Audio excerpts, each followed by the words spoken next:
1.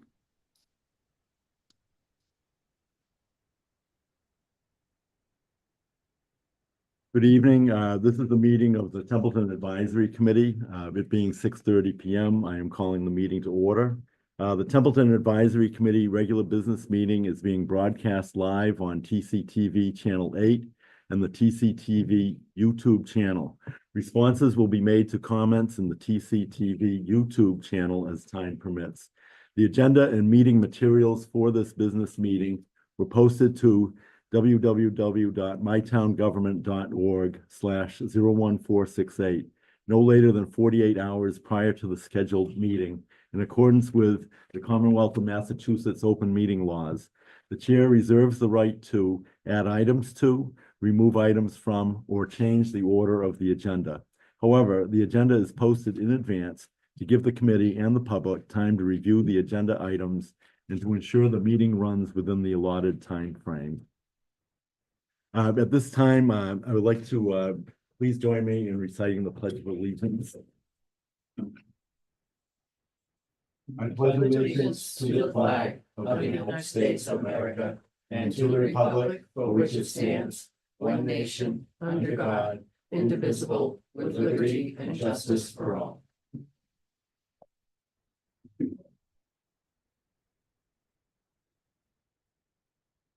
Okay, the first item on the agenda is approval of the minutes of our last meeting held on October 24th.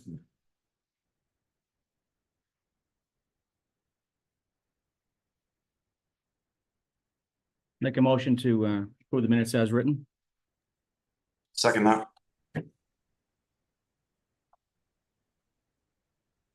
Any discussion? Okay, all those in favor? I'll move by roll call vote. Mr. Moser? Yes. Ms. McCormick? Yes. Mr. Kaplis? Yes. And I also vote yes.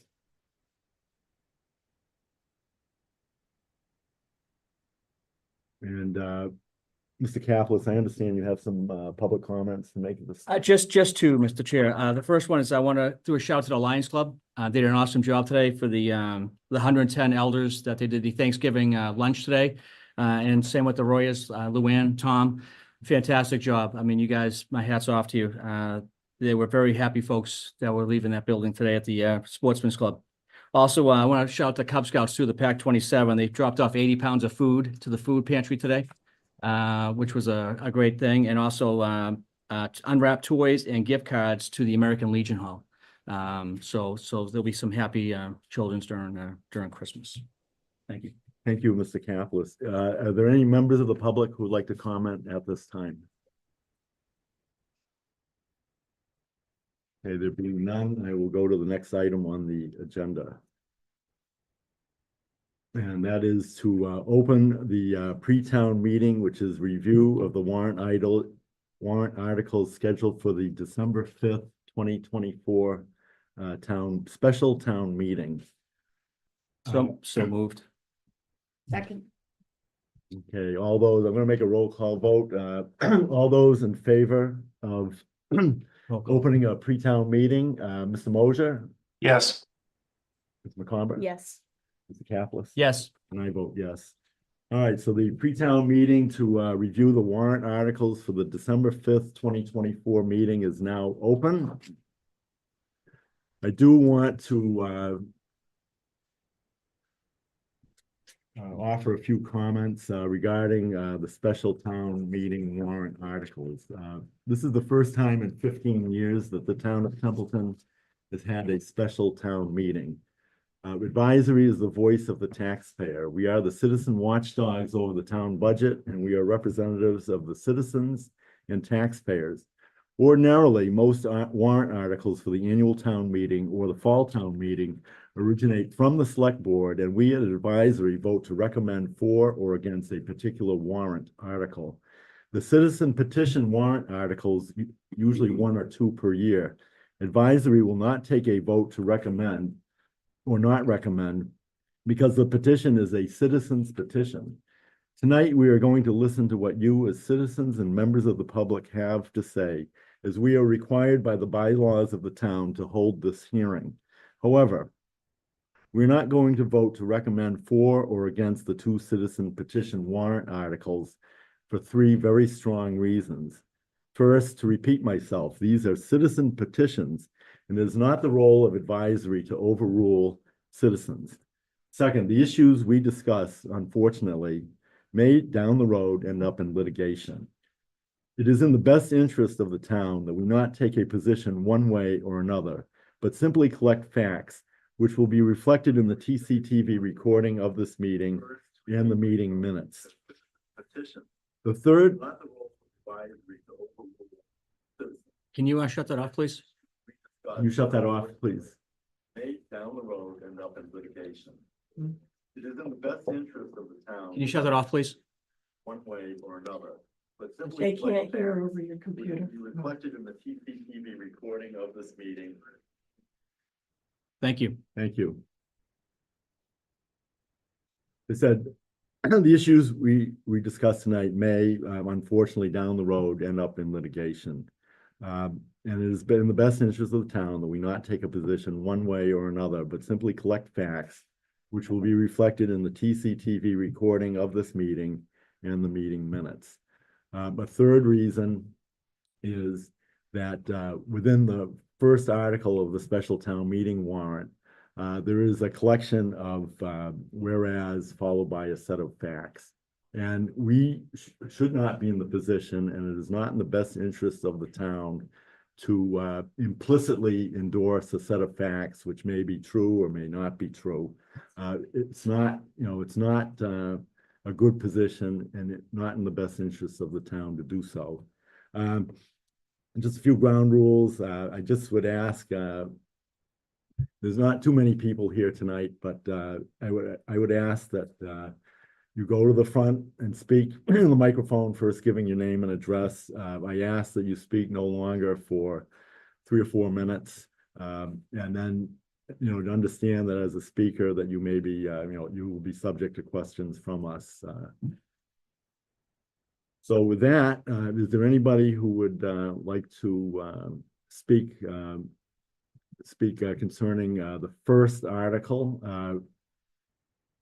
I'm going to waive the reading. Do we need a vote to waive the reading? Since we're not all here, I would. Okay.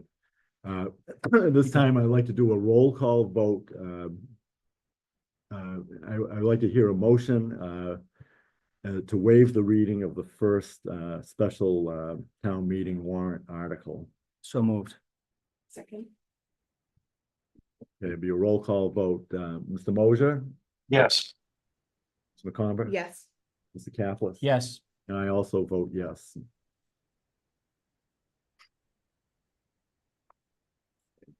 Does anybody wish to be heard? So the question, Yes. I Can you come on up, please? Yeah, come on up. was just wondering what the article is about, just like the title of it. Okay. It's the article, the title of it is a moratorium on waste plastics incineration. Thank you. What was your name, ma'am? I'm sorry, Kate Wilson, Is your address? 29 Sawyer Street. Very good. Good. Do you wish to speak? Gail Noel, Winchester Street. I really want to know what the facts are. This Temple Stewart closed in January of 1990. And nobody's built there for 34 years. What good will a moratorium for 1 year do? But that's just a comment. I know. Well, the back, I was hoping that there would be folks, I mean, there were over 200 people who signed the Yep. petition. And Mhm. it's going to cost the town $8,000 to To have this meeting. Yes, it is. Now, As you say, the town, it's the taxpayers. The taxpayers, taxpayers. Mm, taxpayers, I mean, it's not, Why not the citizens who called the meeting? It's not the way that it's not the way it Works. works. Okay. It's a special town meeting, which, which 200 citizens have the right to call a special town meeting, and it can be for any topic. Mhm. Topic. Okay. As far I was hoping to be educated a little bit more, on this issue. What I can tell you is that it appears that some time ago, there was a meeting with the Board of Selectmen at which the company proposed a plastics plant. I really don't know the full details. I did work in the chemical industry for a number of years. It appears that it is a plant that uses excuse me, Paralysis. yes, thank you. And what that is my understanding is that it would be a 24-hour a day, 7-day a week operation. And that it would use a large quantity of plastics, which would be brought in by railroad. The railroad, which is next to 24 Holman Street, it's a main east-west railroad line. And there is also what's called a spur line where you can unload and load product. So my understanding is that plastics would be brought to the site, and then it would be burned in a controlled way into what is called, the process is called cracking. And you may have heard that, cracking is, basically, it's kind of like reverse cracking. You're taking, like cracking of petroleum is you're taking the raw petroleum and then you in the refinery, they, break it down into various things, gasoline, kerosene. Right. This is just the opposite. This is just the opposite. There are a number of chemicals, which result from this. And the idea is that these chemicals would in turn, the building blocks of plastics, and they would be used used to create, more plastics. And the industry touts it, as a method of recycling. Critics say that it's really the net basis is not positive. So there's debate on that issue.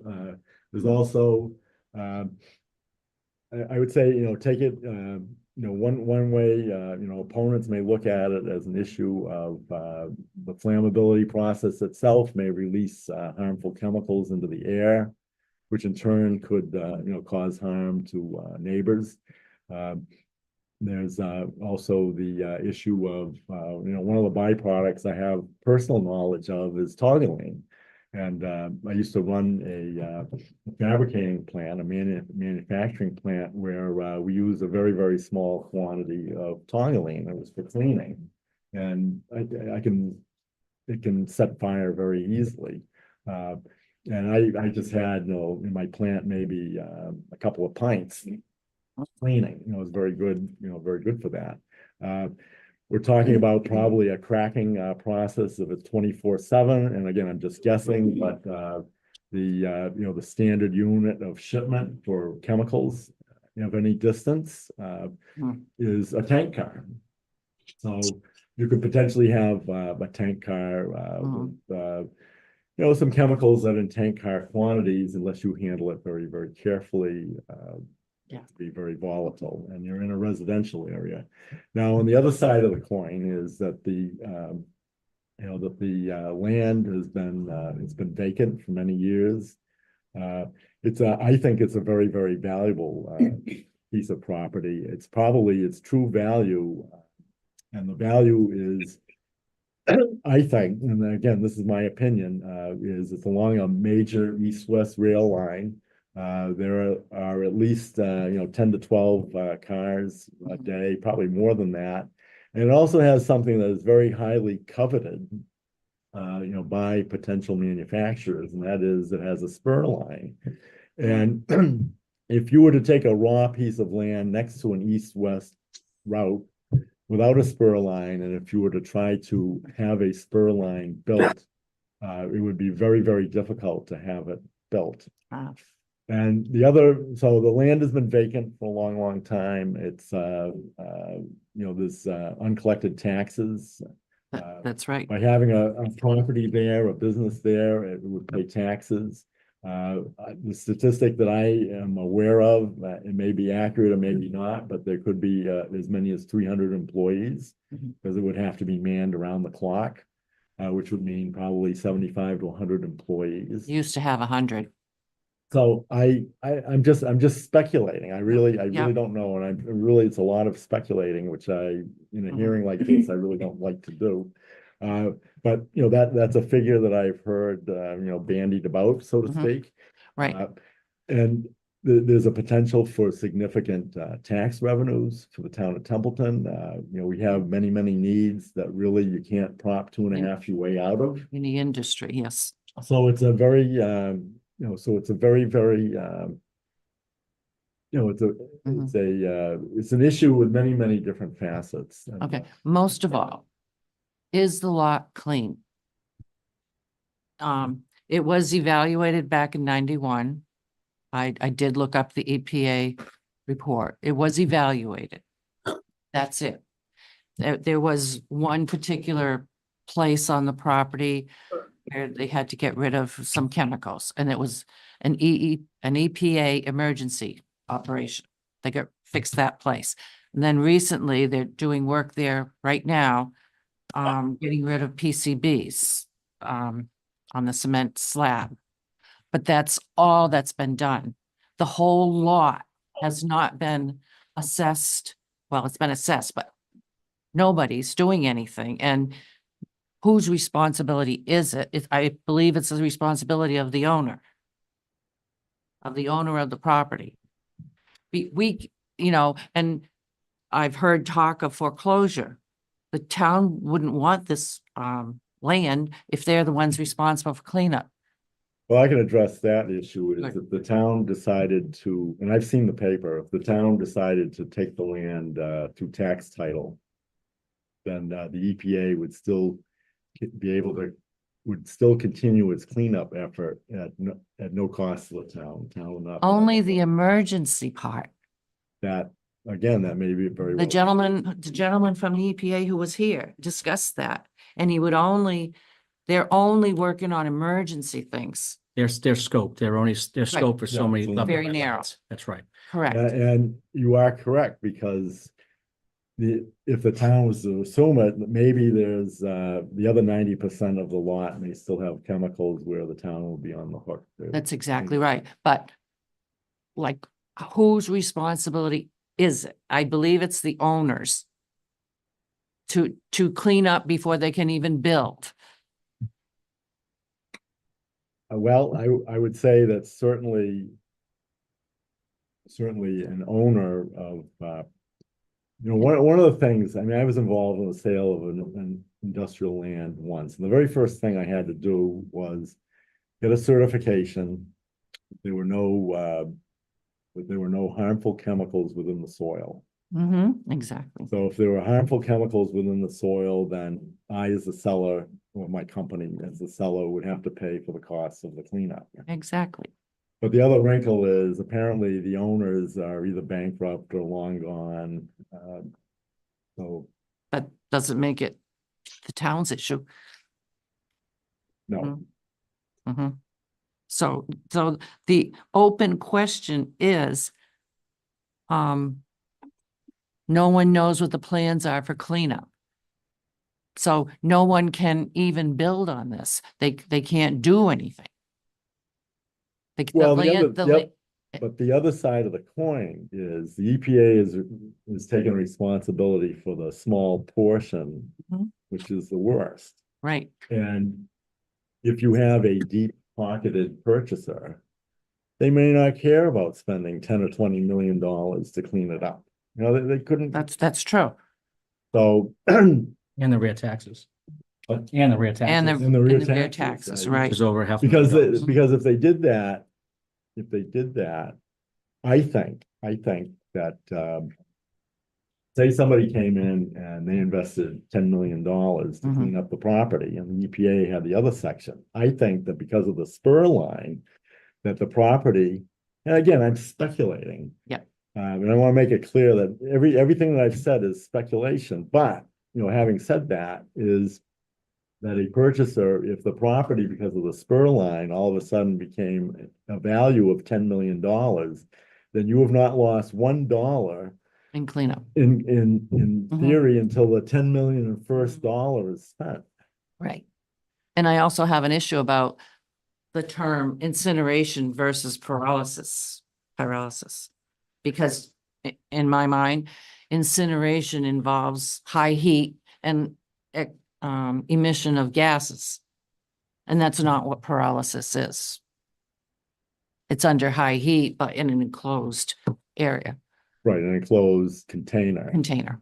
for the And it- cracking. Correct. And I did work in the plastics industry too, and any defective product went right back in to be remolded.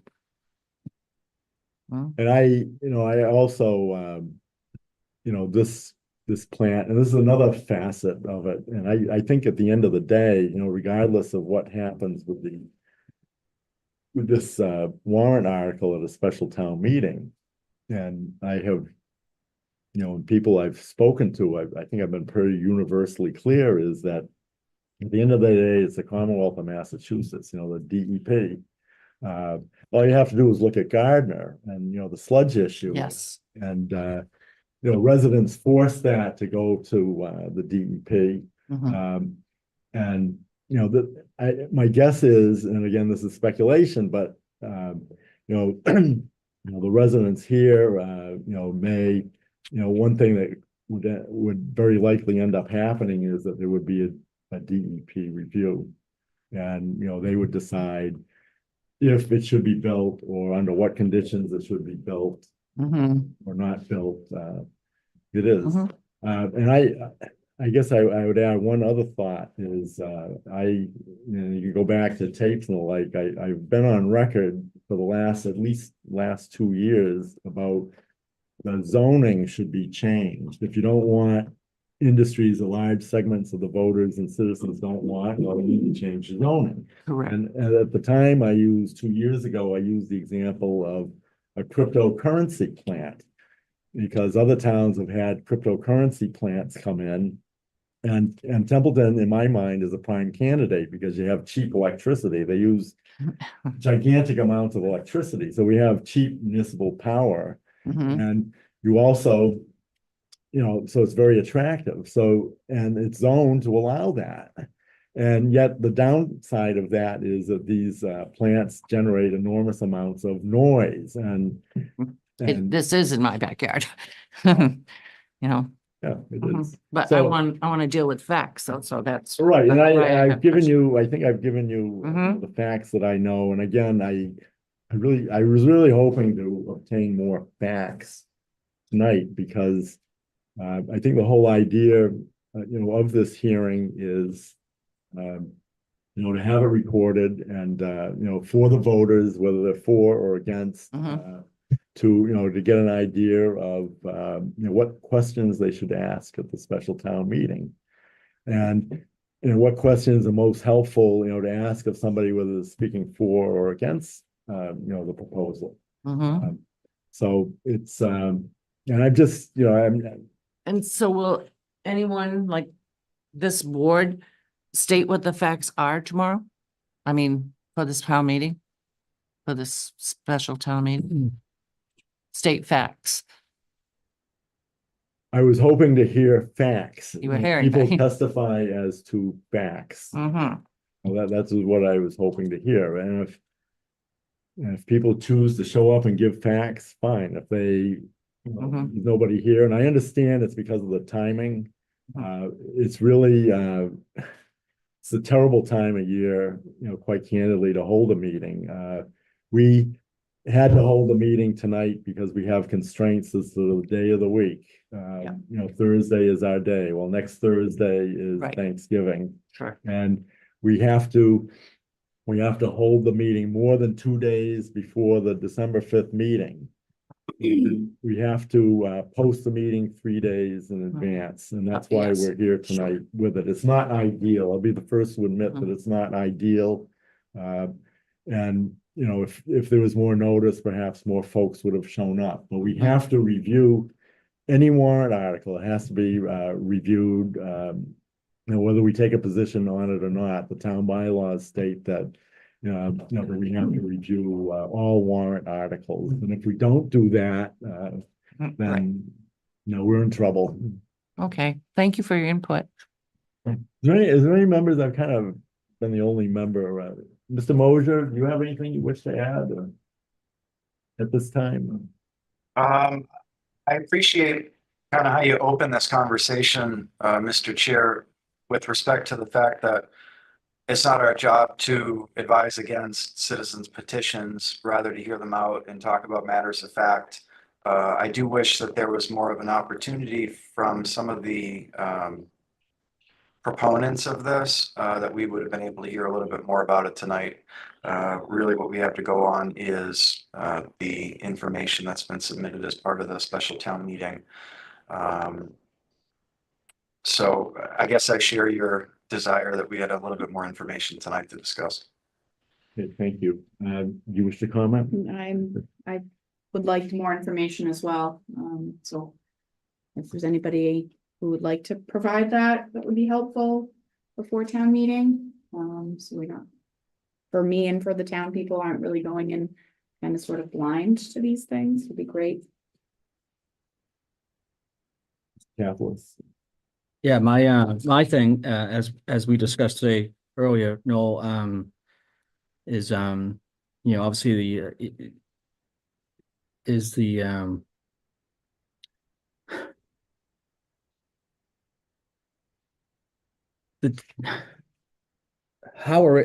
how things get together. I understand how it all works. I get it. But when you start infringing on people's constitutional rights to do things, it opens the town to potential for liability and legality. And I don't want the town being sued by any Fortune 500 company because we didn't do something that we were supposed to do or not supposed to do. And I want more information about this as well, because I don't want, if this gets voted and it does infringe on somebody's, abilities to own or operate some type of business, that the state potentially can throw down our throat anyways. I don't want something like that, but I want more information as well. I'm wondering, you all could offer your opinion on this is, if it would be, practical or suitable. I mean, we really don't have the time, but, maybe adjourn this section to another date where perhaps more people could show up and offer opinions either way. Or... I'm open for that. I mean, it'll be past the town meeting, right? We talk before town meeting or after? Because also the moratorium, if that gets voted in, then that's gonna get voted in. It depends what the town people's vote on December 5th. But this day and age, with the way, people like to sue people and the way the legality is, it really just opens a town up for a potential situation that, I mean, and you got these lawyers with deep pockets, these businesses with deep pockets, and for a small town like this, this will bankrupt the town. Potentially. That is my fear.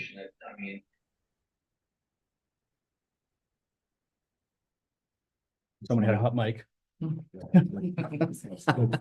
That's my fear as well. Is I think this is going to get litigated one way or another by deep-pocketed parties, and I don't want to. I want to act in the best interest. Absolutely, 100%. All right. All right, then, without any further questions, what I'm going to do is I am going to ask for a motion and a roll call vote on asking that advisory take no position on this as it is a citizen's petition. So moved. Any further discussion? Okay, I'm gonna go to a roll call vote. Mr. Mosier, Yes. Ms. McComber, Yes. Apples. Yes. I vote yes.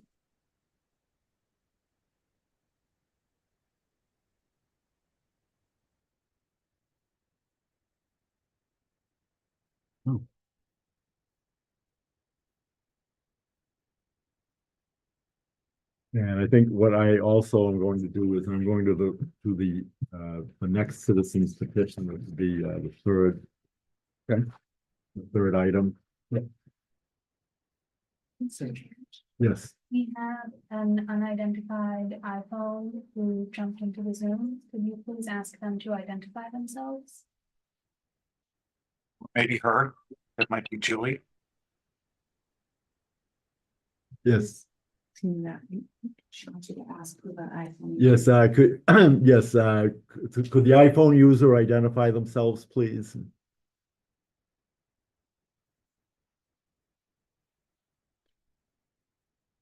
Could you identify yourself, and if you wish to make a public comment, you may do so at this time. Was it Julie? No, I just texted her. Oh.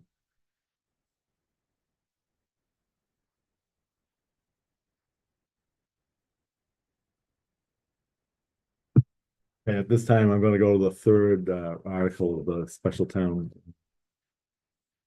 meeting, the third article. And Article 3, again, I would ask for a motion to waive the reading of Article 3. So moved. Second. Okay, and I'll ask for a roll call vote. Is there any discussion? Not really comments. All right, Mr. Moser, how do you vote? I vote yes. Mr. Convert, Yes. Mr. Caplis? Oh, yes, as well. And I vote yes as well. Is there anybody present who wishes to make a public comment? The only thing is, this was brought up last night. Gail, can you, Yeah. thank you.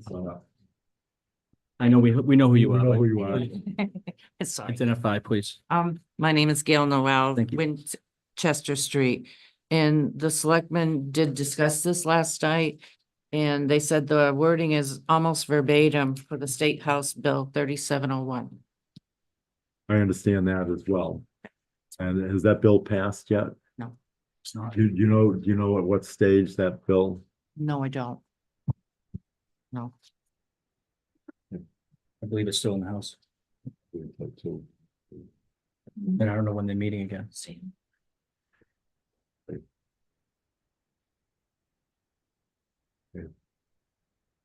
All right, are there any further comments on the part of advisory members? I have a comment, Mr. Chair. Yes. So, in section A of Article 1 of Article 3, there's a restriction on the use of the landfill if it were to be used only by residents of the town of Templeton. I'm not sure if that is necessarily, well, the con of that restriction is the following. I use the landfill or recycling center or transfer station in the town of Winchendon. We, as a town of Templeton, have entered into an agreement with the town of Winchendon. There's many residents of the town, probably some viewers of this meeting this evening that use that. And, you know, if Winchendon or another town had entered into a bylaw like this, we wouldn't be able to use their landfill. It would restrict the town's ability to make intergovernmental agreements that may benefit not only residents of our surrounding areas, but also our town, right? And so that would be sort of taking something like that off the table for future government representatives to enter into. That's a very good point. Mr. Chair, currently our landfill is closed. Currently, Which is why I have to go to Winchendon. right. So this would take that off the table. That certainly should be brought up at the special town meeting.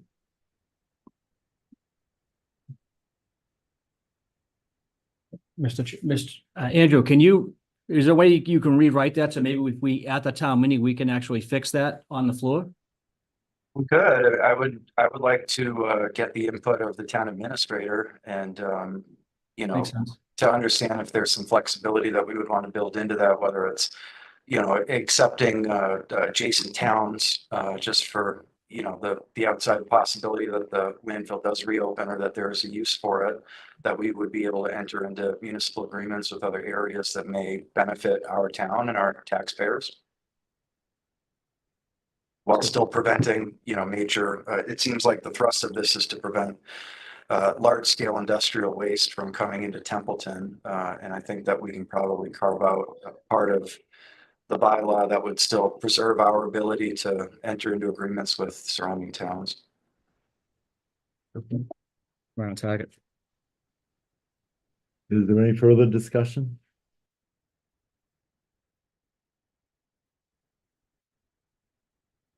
Okay, at this time, I would entertain a motion concerning Article 3, that advisory take no position on this due to it being a citizen's petition. So moved.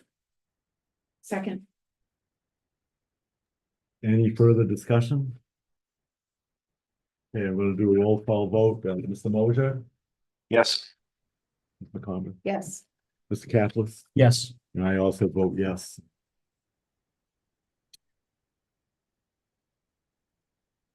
And that brings us to Article 2. Want to read a few?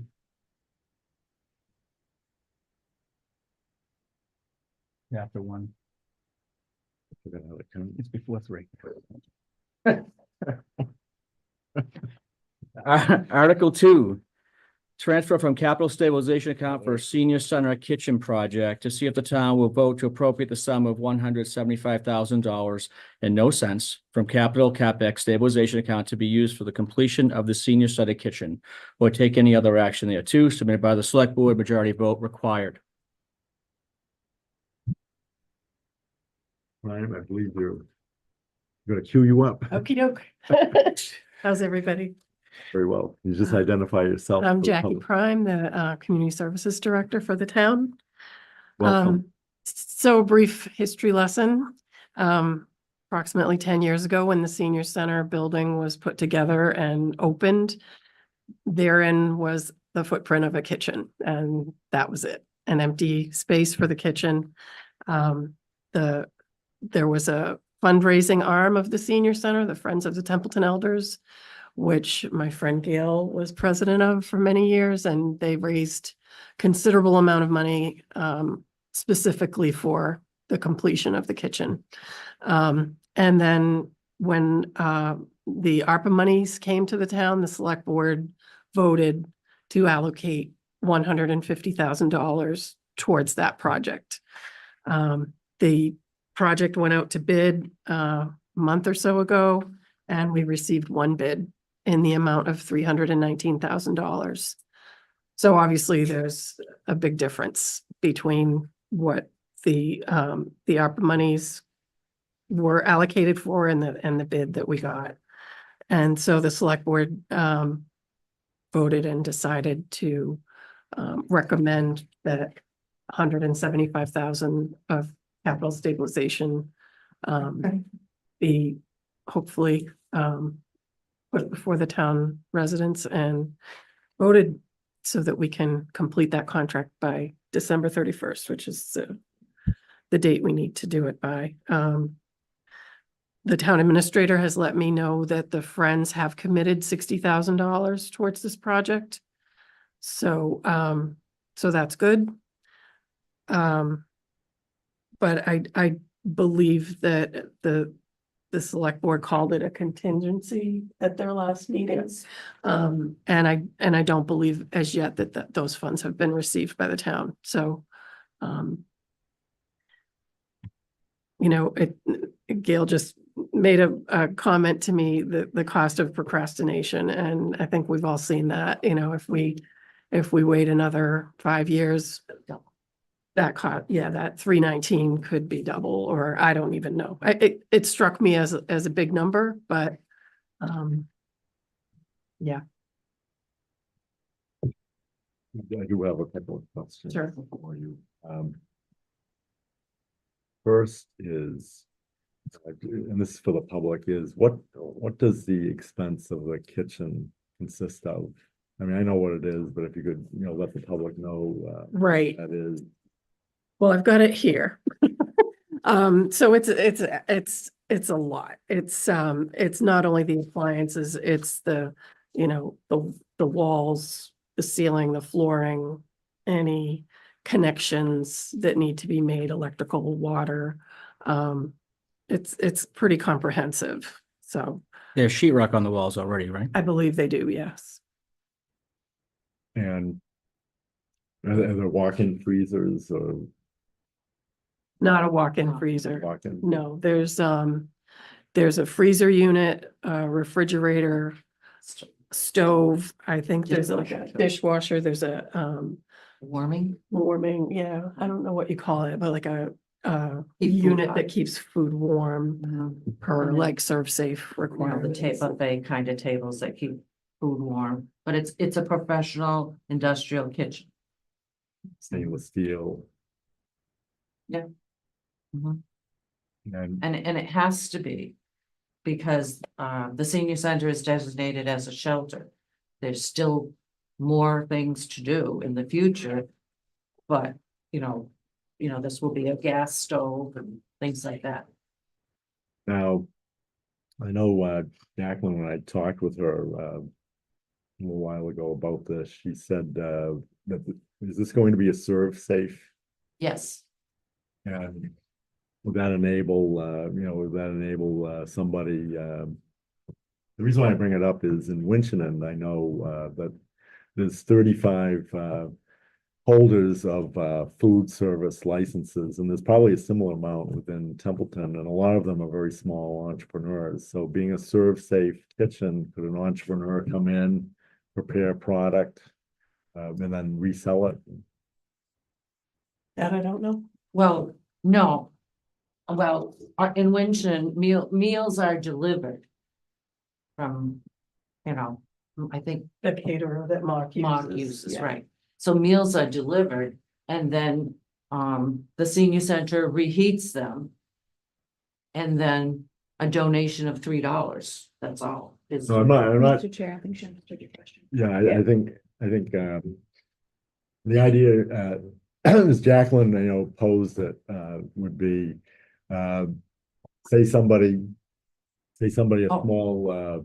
small Yes. farmer, wanted to Yes. prepare their Some food lasagnas or something. Yes, they can. They will be able to do that. for an initial fee of $50,000. Well, that's, Small fee. that may cross hairs with the Oh. use policy, we have this policy where if you want to use a A town kitchen. building, you need X number of dollars of insurance and Yes. you have, so I'm sure that would be involved with Yeah, that we too. can Right. resolve that. We do have our director, Ryan, and one of our main volunteers both completed the serve safe training Already. last month, Mhm. so So we're working on it. yeah. In discussing this, there are concerns about, apparently there was a donation of kitchen equipment made, I believe, by the Otter River Sportsman's Club. That's correct. And I guess there's a two-part question is, it seems to me that, it's been pointed out to me that, when this came into possession from the town building, that it's really town property. And it's gone. Okay. So I just find, I don't want to dig up old bones, but it just, the donated equipment must have some value. And I'm wondering how this all fits into the contingency, money, and also if the contingency money, represents a full and fair accounting.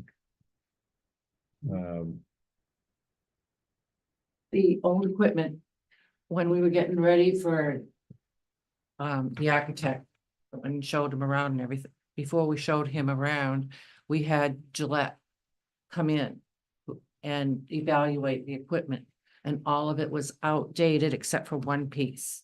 Mhm. And they took it back, or they were going to take it back Yes. and, give us credit for something. Do we have credit? I don't know. I don't know. And so who deemed it surplus? Excuse me? Who deemed it surplus equipment? To get rid of it, because obviously it's town property. Kitchen? No. I don't know. So no one potentially deemed it surplus and someone got rid of town property without authorization. Is that what we're saying? I think this might be a recommendation to go to Mr. Hurley in the district attorney's office and let them do the investigation. Because it should be, I mean, the normal procedure, as I understand it, is to declare it surplus or to have the Board of Selectmen declare it surplus. That's right. Mhm. And there was also some contractual Yes. agreement with Royal Steam. We can't find We any can't get any information on records of it. from anybody. They're gone. So, Yeah, Supposedly all the heating and stuff was done by Royal Steam Heating and paid in advance, Mhm. and they didn't finish the job. And we can't find any records to prove that. I guess what bothers me about this whole thing is, first of all, you have a 501c3 organization in the town.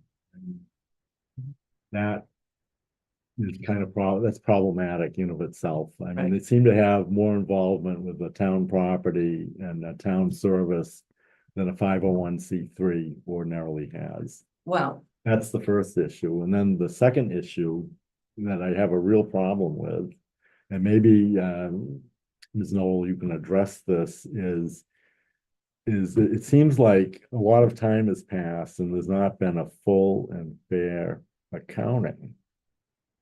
And I guess my question is this $60,000, does this represent a full and fair accounting? And maybe your opinion is biased and, maybe yes, maybe it is biased, but I guess I would just like to if you could put your objective shoes on for a minute, and would a reasonable person or did the board or the select board, I haven't seen tapes of the select board meeting, did they conclude that the $60,000 was a full and fair accounting? Does somebody I give it an don't think accounting? I don't think it's, the Friends were not part of the town in any way, on one hand. But on the other hand, you had a Board of Selectmen who was in charge of the building oversight committee. And all those records are not available. They're not available. Do they exist? They did, Priscilla Kirk turned them over to Kathy King, who was the president of COA. And then when Kathy no longer was president, she turned them over to Sue Joe. And we haven't seen any minutes whatsoever. So I personally know how much was raised in 29, for the 5 years ending in 2019. Got more than $60,000. Would be.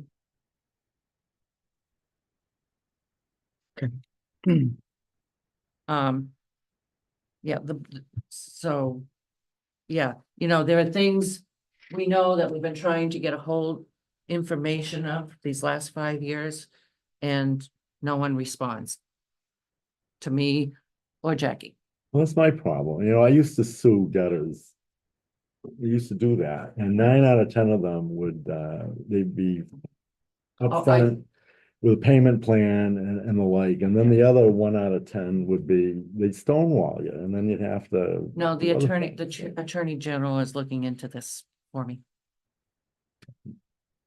Well, I think potentially doing a recommendation for us to do something with the Worcester District Attorney's Office. I mean, I'm sure Mr. Hurley would love to look into this, I think. There's no statute of limitations when it comes to town especially when it comes to money or material or product. To what extent has the attorney, I mean, you were a complainant, Yes, I made a formal complaint. and what is the status of that complaint? Well, that was a year ago and it was closed. And I called last week or the week before, well, since the bid was The bid. received, I called again.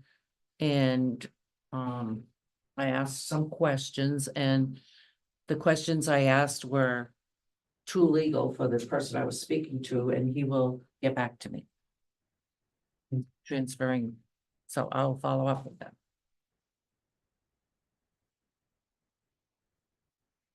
So what prompted the $60,000? I sent letters to them. And, you know, told them it was important. We now have the bid. And we need the money. And they would look into it and see what they could come up with, and that's what they come up with. And you said there was I heard the word contingency. That's what the select board called the Friends money. Didn't they call it that at their last meeting? Until the check cash clears. I Yes. think so. So my only concern is then this is if there's opera money of $100,000 and 175 of this, that's, you know, that's 275. 150. Oh, 150? 150 ARPA. Thank you. Thanks. That's my mistake. Thank So you. the 150 ARPA plus the 175 175 would be 325. Right. A little bit over the bid amount. Right. But the 60, the contingent 60, as the select board called it, would probably go back to the CAPEX. I would just, I would think, yes. again, I can't speculate what they're, I mean, I would hope so. Yeah, I mean, that's since what I we're would- taking the money out of this, so that would be another question I would have for the select board. Well, we just want to make sure that, you know, the number is up to 169, and we can change that at town meeting. Has the town received the check yet from the Friends? No, I mean, I know it's the CAPEX, so I know it's a majority vote, but still, that's, you know, dollars that we've been putting away. You know, for unforeseen things and things, you know, things like this too, but Right. it's, well, now was the right time to really press the Friends.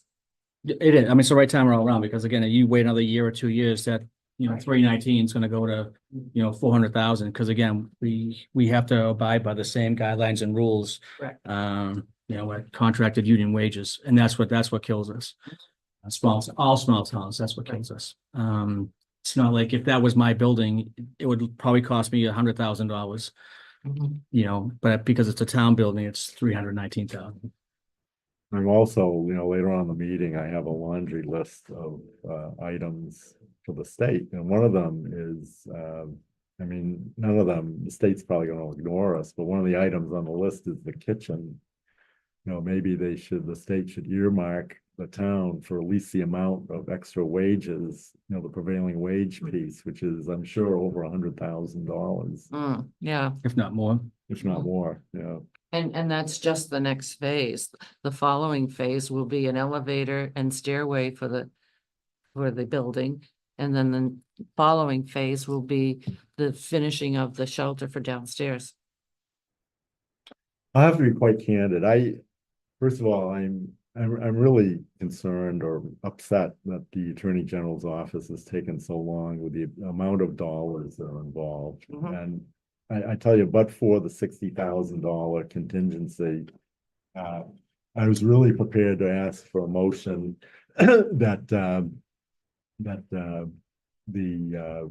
a recommendation that the select board write the district attorney Mhm. and ask them to investigate further, and also the Attorney General to ask them to basically get off their rear ends and do I'll this. follow up. And we can still make that motion at any time. Mhm. And I just think that, you know, I just think Right. And I asked in that letter, I asked the Friends what their goals are, because if you're not gonna do any fundraising, and they haven't since I left. If you're not gonna do any fundraising, what's your goal for all this money? It was raised for the kitchen and should be, specifically for the kitchen. yes. Well, I would say, but for the $60,000, I would have asked for that motion, and I think if that $60,000 is not forthcoming, I will ask for that motion at a subsequent meeting. Mhm.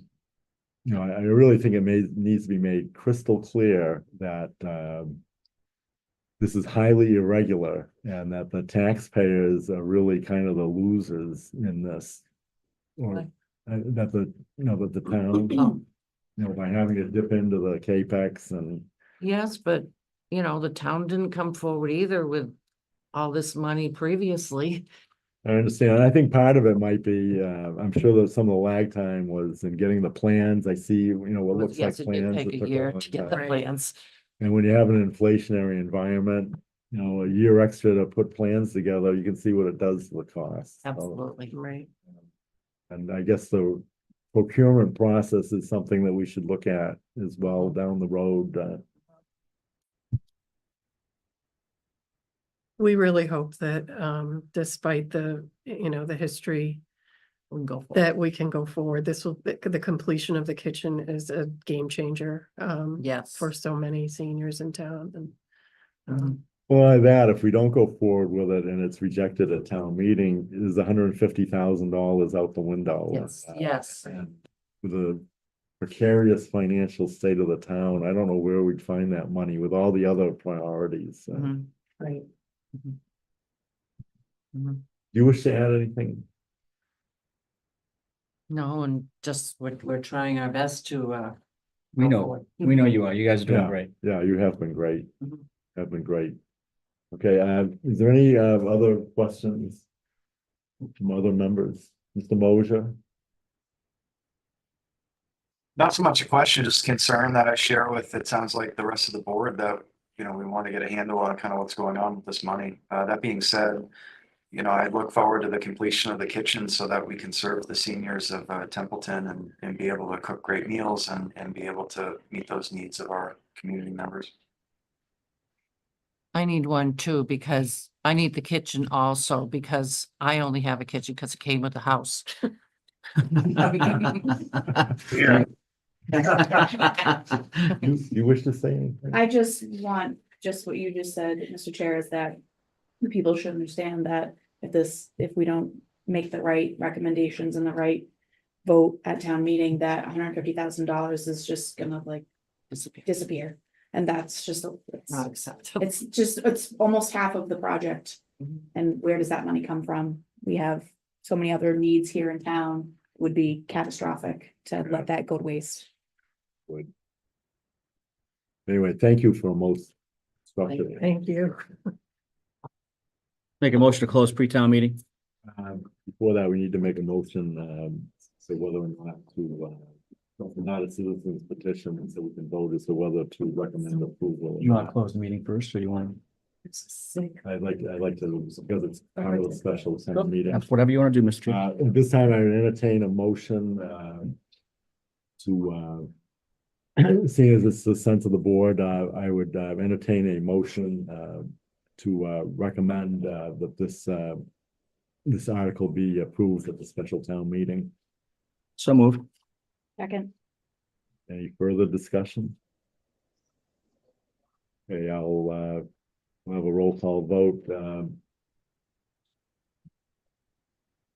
Mr. Mosier, how do you vote? Yes. yes, Yeah, Yes. I vote yes. With a unanimous vote, that we recommend at the special town meeting that there be a yes vote for the kitchen. Now I'll make a motion to close pre-town meeting. Do we have a second? Second. Okay. All right, I'll do a roll call vote, on, the motion to close the pre-town meeting, Mr. Mosier. Yes. yes. Mr. Kappas. Yes. I vote yes. And, the pre-town meeting is now closed.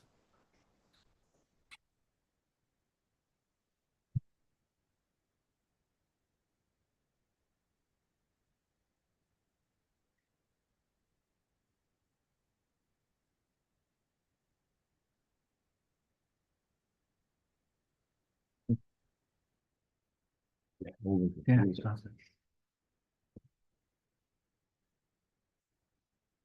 Okay, okay, now, the pre-town meeting is closed. We now go to old business, 7A.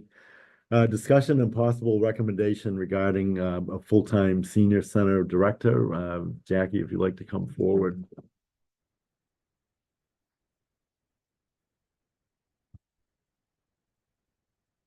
And, I'd like to, I had, placed this on the agenda at a previous meeting, and the reason for that is, I have, seen and been in touch with, Miranda Jennings, who's recently appointed as the, senior center director for the town of Winchton. The town of Winchton is similar in size to the town of Templeton. Miranda is, paid, she works full-time pay and benefits, and I have seen her do, many fine things. Most recently, she obtained a grant. She was able to obtain a grant, I believe it's for her transportation. And she was able to do that in part because she works full-time. And I have long felt that, having a senior center director be just a few hours a week. There's been turnover in the position, I think in part because the demands of the position or the amount of time it takes to do the position adequately is more than the amount that is budgeted. So I did also, after this proposal was initially made, I did trade a couple of emails with Jackie Prime, who's here, and I thought she had a very thoughtful response to this issue, and I would just like Jackie, if you could, is to talk to us about the current senior center director, the number of hours, and whether that's working out or not, and what you would like to see over the next couple of budget cycles. So if you could address that, we would really appreciate that. Sure. So currently our director, Ryan Brown, is budgeted for 15 hours per week in this fiscal year. In addition to Ryan, we have four other positions, three of which are budgeted at 19.5. The other one is at 15. So altogether, you've probably got about 100 staff hours per week, for, again, a very busy department. Ryan started off with the 15 when we hired her a few months ago. She and I have talked at length about where the ideal number of hours falls in terms of her ability, as you say, to do her job and then some.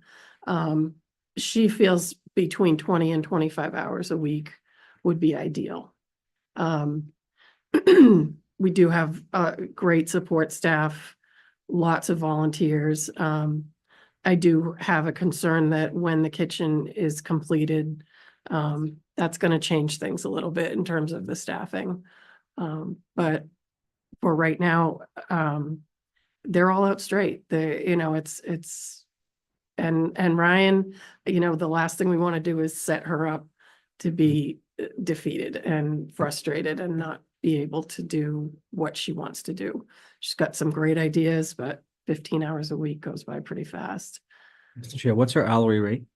She is now? at, I believe she's $20 an hour. Okay. And that's the other thing too, is, and I've gone round and round, about the senior center budget as it appears. When we have our budget hearings and when we vote on it at town meeting, many of the items in this budget are reimbursed through our agreement with MART. MART not only provides transportation, they pay for the driver's salaries, hourly rate. When I say pay, I mean reimburse. They reimburse for the driver's rate. The fuel reimbursed to the town, not to the senior center department. the driver's cell phones, the fuel, a portion of the dispatcher's hours. That's one of our staff people. That's her title, dispatcher. She schedules the rides. And the director, you know, they pay approximately a week's worth of her salary. So it works out to be almost $3,000 every month when we submit the MART report for the previous month that comes back to the town. So if you figure 3,000 times 12, and then you subtract what is the bottom line of our budget request, it's pretty interesting. I mean, what you look at at town meeting and say, oh, they're funded pretty well. That, you know, It is a doesn't big, come to the senior Right. center, it goes to the town. and apparently there is no way to reconfigure that. Once upon a time, it was paid back into a revolving account that the senior center had use of. But apparently that's no longer sanctioned by the DOR to do things that way. So the DOR forced the town to close the account. Yes. And bake all of those expenses in here and then the reimbursement goes back to the general fund. So if it can't be changed legally, it can't be changed, but I think it's instructive for people to understand that that number that they see at the bottom of that page is not, it's not all the money that the It's not senior, senior center funds. right, strictly, yeah. It goes into the general fund. I have to tell you that, you know, when I first went advisory and I saw that, I did not like it. I've never liked that arrangement. But it does Yeah. appear that everything changed around 2019, Right. when the previous full-time director left.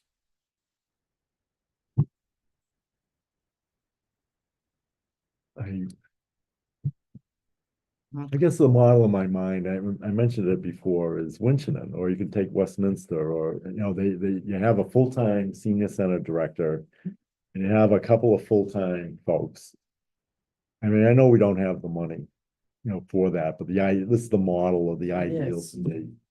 Is a senior center director and one or two full-time folks to help with the volunteers or, you know, help with things because I think the demand is there, because there's a very significant percentage of seniors in town, and the number is only going to grow. Right. And I just think that this is the one segment of town government that I know there's many people who don't want to see government grow and the like, but I think it's kind of a necessity. I think government is, you know, you should have the right number of people to solve the problem at hand. And I just feel that you have always been underfunded, or the funding is just not, it's kind of a hodgepodge, and I just don't like that. But I don't know what the solution, I know, Mr. Catholic, you've been, you know, you've seen many budget cycles. Yeah, and Do you have any dealing thoughts? on the Council on Aging, it's always been challenging. I mean, from, you know, the Meals on Wheels program, where, you know, I had to cut that program years ago because we were feeding, I think at that time, 8 folks. Then we're going to try to join up with Winston and try to find other avenues, not to get rid of the Meals on Wheels program directly, but just so we wouldn't have to be responsible. You know, other communities would actually bring the food in first. Mart was always doing a great job for us by providing us reimbursements, not just reimbursement, but reimbursement of the director's salary at one point, based on what the structure was back then. Now the structure's changed. Where now the town has full control over the manager or director's position of the Council on Aging. Yeah, it's challenging. It's the money piece is always challenging. The biggest part of the town's budget is personnel and benefits. So if you look at all the dollars that this town receives based on their tax dollars, it's all, a lot of it, you know, we have debt, we have all the stuff that we have to pay, but the biggest piece of it is the people piece. And unfortunately, even still today, based on comps, and I know we've done salary comps in the past. I know we do them like every couple of years. You know, I mean, some salaries are compatible, but others, like even yours, is not. It hasn't been. I mean, you're not talking off by like a couple $100. We're talking off by thousands. Same with the town clerk. I mean, I can go on and on. But I think at the end of the day, to have a a full-time position there. I mean, I wanted a full-time position there. I mean, I didn't like the structure, the way it was structured back then. That's why we had to, shift and move a little bit. And we're not talking huge dollars. I mean, we're talking, around $45,000 a year for salary, plus benefits and stuff like that. So basically that one person is going to cost the town probably between $85,000 and $90,000. That's benefits and salary. I used to use a rule of thumb that every person's like $100,000. So that's their salary plus their benefits on top of that. So if you think of it like that, in the amount of employees that we have, that's why it's kind of offset a little bit where the salary base is kind of, it's higher for the budgetary responsibilities, but we're still paying our personnel less. And I think this goes down back to the fact that in previous administrations in the town, the senior center was a social club. And that was the way it was viewed. And it's not. It's a vital, as you know, it's a vital resource It is. for our seniors. And we have over 24% of seniors over 60. And so, so you're building on that small number. Yeah, I'm not going to disillusion in any way. I mean, you're absolutely 100% right. But the problem is when you talk in towns, I mean, everybody has their own sandbox and they want all their own toys. Yes. And unfortunately, when you look at the needs of the town, quite frankly, if John had to make a choice to say, okay, well, do I hire, 2 police officers or do I close the senior center? I would have no choice. Now, there was a situation where there was a conflict, and I can tell you, Priscilla Clerks, I mean, Yes. God rest her soul. She didn't talk to me for months because she was so mad at me because Yeah. I was in a position where I had no choice but to do certain things because funding wasn't there. Right. And she was really mad at me. But again, I mean, she got over it and I apologize, and we fixed things. But even still today, we're 10 years from now, we're still gonna be talking about funding, Yes. 20 years from now. So I think at the end of the day, we have to come up with a resource in a way to recommend to the select board of this position. I think the position is validated. And I mean, even if you talk to Adam and do recommendations of even like pieces of the new growth, because I mean, if you look at the concessions of the new growth over the course of like the last 3 years, I mean, recommending $80,000 of new growth on the budget is really not feasible when it's about $265,000 on average per year. So I think at the end of the day, I think this is feasible. I think if the recommendation goes forward, I think they should have no problem with it. I would point out, I made a presentation before the Worcester County Retirement System back in May. And in preparation for that, it's really an eye-popping number, but the insurance and benefits piece on the municipal side, it's 46% of the budget. 46%, that's before you plow the first road or, well, that's the reality, and and it's just, John's rule of thumb is spot on, because if you, I mean, say you were to have Randy work, or any other senior center director work for 25 hours a week, I mean, at what point would you have to pay benefits? It's 21 hours. Would it be That's the full law. benefits? Yes. 21 hours. Full benefits are paid. That's the law. That's not, that's what the requirement is. What? 21 hours, yes.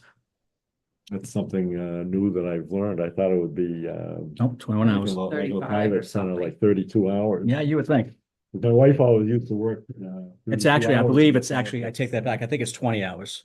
I was gonna correct you. I believe it's 20 hours. Yeah, I think it was right. It's 20 hours, because most people that are part-time are 19.5 for a reason, because it's under 20. That's the law. Yes, it is. So in the case of, oh, sorry, Andrew, go ahead. No, that's okay. So with Ryan, is she happy with her hours at 15 hours? I know that you'd said maybe 20 to 25 would do all of the work. How does she feel about 15 hours a week? It's a struggle. It's a struggle for her to not go over those hours every week. She's going over. Oh, she's going over, yeah. So with a person like Ryan, who is 15 hours a week now and obviously isn't looking for benefits.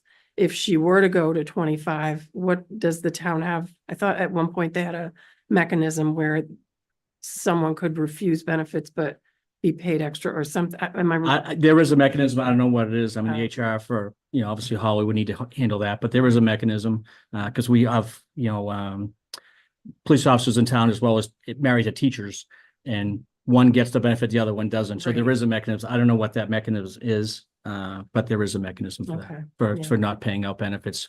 But it even still, it just puts us in a situation where if something does happen, when she falls back on the fact that she wants benefits, even though she signed a waiver to refuse benefits, say, we would still be obligated to pay those benefits. Right, right. So I was gonna say, I did some quick math while everyone was speaking, and at $20 an hour, 15 hours a week, 52 weeks a year, it's about 15,600. And if we did a full-time position, I heard somebody throw out the number 80,000 or 82,000 or something like that, between 40-something thousand for salary and then additional benefits. That's a big jump. Maybe there's an opportunity, if we can get a little bit more service at 20 hours or 25 hours, something like that. Maybe we start out with an extra half a day on top of 15 hours and see if that's some additional service to the senior center, and it'll increase her ability to work by 30-something%, and see how that goes. Maybe a middle ground rather than hiring full-time. Work your way up there. I think we should have or recommend a game plan where, we go to 20 or 25 hours a week with the benefits, and then, maybe 35 hours in another budget cycle, and then maybe full-time, a third budget cycle. And that way you kind of, creeping towards a need. That's one of the issues with this town from historical data is it's really challenging to shift like that. It's either you do it or you don't. So if you go up to say 20, not say 20, 25, just say 25 hours. And then with the recommendation, down the road to potential be full-time based on, job performance, based on the directorate's, evaluations and stuff like that, to see if the need is there. Like Andrew said, I think that's something that's warranted. But I just know how the town's gonna be in the future if we're in a financial issue, because again, the budget's tight. Budget's gonna be tight every single year. What's gonna happen, next year or the year after, if the school budget goes up even higher, and now we have to look at cuts across the board. It's kind of like what the school does. What's the first thing they cut is band, they cut the gym, they cut, sports, they cut art. So Senior center director would probably be the first. and they cut, yeah, absolutely, that in the library. Am I lying? You're right. So they look at the not low line fruit, that's what I'm trying to say. I'm saying like, they look for the positions that, Least impacted. yes, for non-emergency specifically, such as fire, police, highway. However, you have 24% of the population. You only have 16% that are school age. You're 100% right. I know. You're 100% right. It's always terrible choices. I know. And They these are, really are. yeah, it's awful. And I do know this is on the Board of Selectmen's goals to have a full-time director. Oh, it is. I mean, obviously, I've talked to a few folks, and I mean, Noel and I have chatted about it as well. I mean, we all want the same thing. We think a full-time position is definitely warranted based on the need. It's like, how do we get there? And like Andrew said, I mean, if you balance this out with a strategic plan at say not 2025, just you have to say you can't do stuff like that. It's 25 hours, with benefits. Then if she refuses benefits and she signs the waiver, then whatever the mechanism that is, let Holly and the select board do that. But at least if we give them a plan in writing to say, hey, this is the plan of action going forward, I think this would be the best interest and our recommendation from the advisory committee. That's what I'm looking for. And and then come up with, and saying what the dollars, where the dollars are gonna come from. I would say new growth. That would be my 2 cents. Because again, how their budget's set up now is not the way I set it up, back in 2016. It's not set up the same way. It's all goes to the general fund now.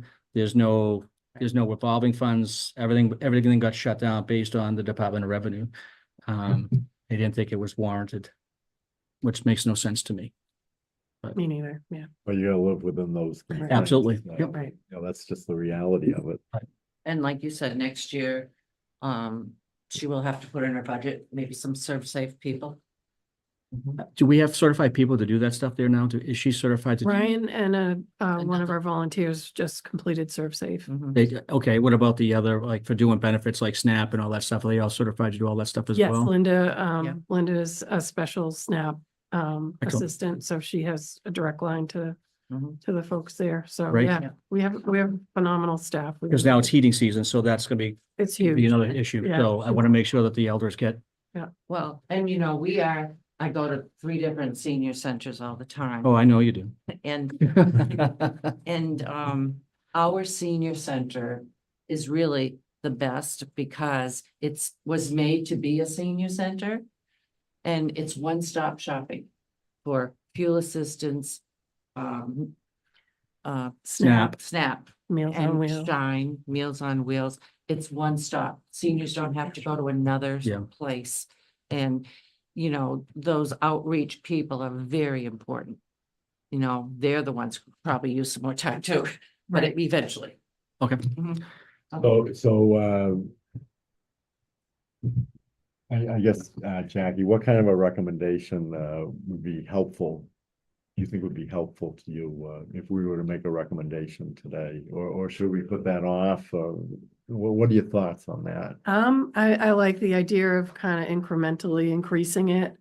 So if we were to ask for Ryan to be budgeted for 20 hours a week in fiscal year 26, 25 and 27, and evaluate as we go along, Well, I mean, the issue now, I mean, even at over 20 hours is benefits. So Right. having a couple more hours is really not gonna, your it's not gonna move the needle at all. Because the benefits are gonna be the same if she's doing 20 hours or if she's doing 25. Right. Yeah, Should make a again, Bigger jump. I would say do a 25-hour recommendation at $22 an hour, not 20. That will be fair for the dollar piece as well as the hour piece, Right. and then we can reevaluate in 27 or 28. That would be for fiscal year 26. 25, Right. I mean, 27. What do we know? We're in 25, 5. yeah, 26, So the 26. So it'll be $22 an hour for 25 hours. 25 hours a week. And just also. And keep- that's agreeable, I'm sorry, that's agreeable. Absolutely, yeah. Would be Does that make agreeable. sense though? Yes, it does, yeah. That would be great. Okay, do any, Mr. Moser, you want to comment on that, proposal? Does that make Sure, sense? yeah, I would, I think it would be wonderful to have a full-time position and support staff and people who could do that. My concern is that with the current budget situation that we're really in a crunch right now. That it's important to understand that increasing the hours from 15 to 25 is going to probably quadruple or more the cost of that position. And so if we're going to do that, I think it's prudent to have a plan of how we would pay for it. And if we haven't figured that out yet, then maybe we should start out with increasing it to 19 or 19 and a half hours. Even if we give her a raise, which I'm sure she deserves and she does great work.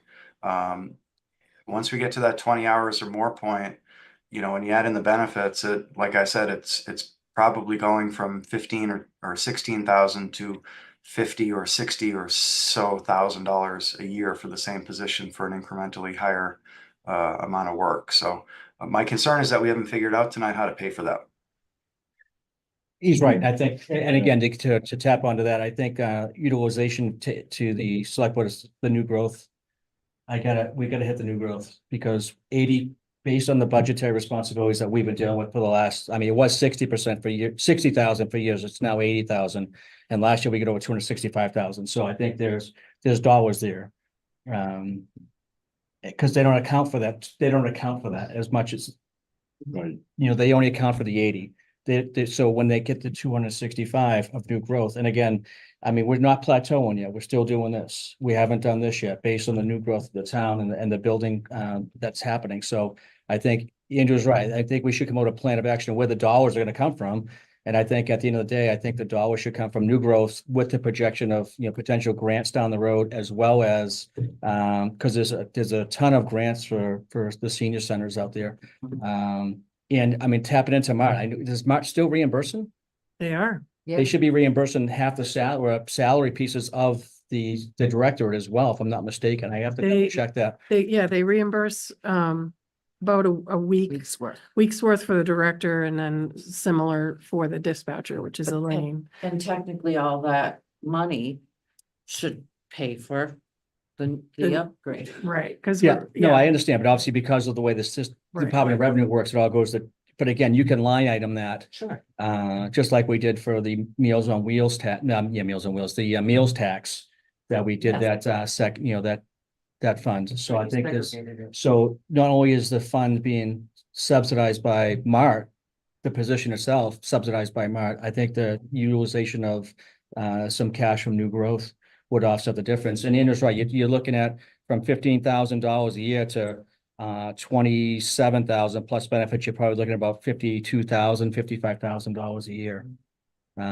So I mean, So once you have to pay benefits, the hourly changes, well, the number of hours a week is kind of an incremental change. right, Right, it's gonna more than triple the cost of the position. Or another alternative would be to increase the staffing. Oh, what, oh, you got 3 at 19 already, huh? Mhm. Or, we need a chief in the kid, we need a chief. Yeah. That's what we need somebody in charge, and obviously that person in charge has less hours than the people that work there.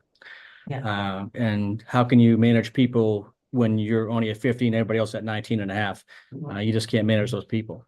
and we're the only senior center that's not open on Fridays, but that's not this issue. Well, at least it's open more times than I was in office. Yes. It's only open 2 days a week. Okay, You want to do the can we, I'm certainly open at this time, to, a recommendation. Does anybody wish to make a recommendation? Well, I mean, I'm gonna go with my original recommendation. I know Andrews, he wants to do the 19 or 19 and a half to incrementally increase it. I think all the staff are at 19 and a half. I mean, to have somebody, even the boss at night, I mean, I think the boss should have more hours to offset to make sure there's work plans in place for the other people to, the other employees to work. And then to manage those employees, you can't manage them at the same time, because even if you do it 19 and a half, she's still gonna be working 25 hours, most likely, because she's doing it now. So why not compensate her for her time? It's kind of like the flag person. I mean, we used to, that was me too, because I wanted to make sure the flag person on the weekends was getting paid for putting the flags up and down, and people were against it. And I'm like, no, I mean, there's no more free stuff anymore. So either we do the recommendation and find the cash based on the new growth as well as the offset from MART. I think that should cover the cost. Mr. Entire. Moser, what do you think about that? 25 hours a week at, $22 per hour is a recommendation.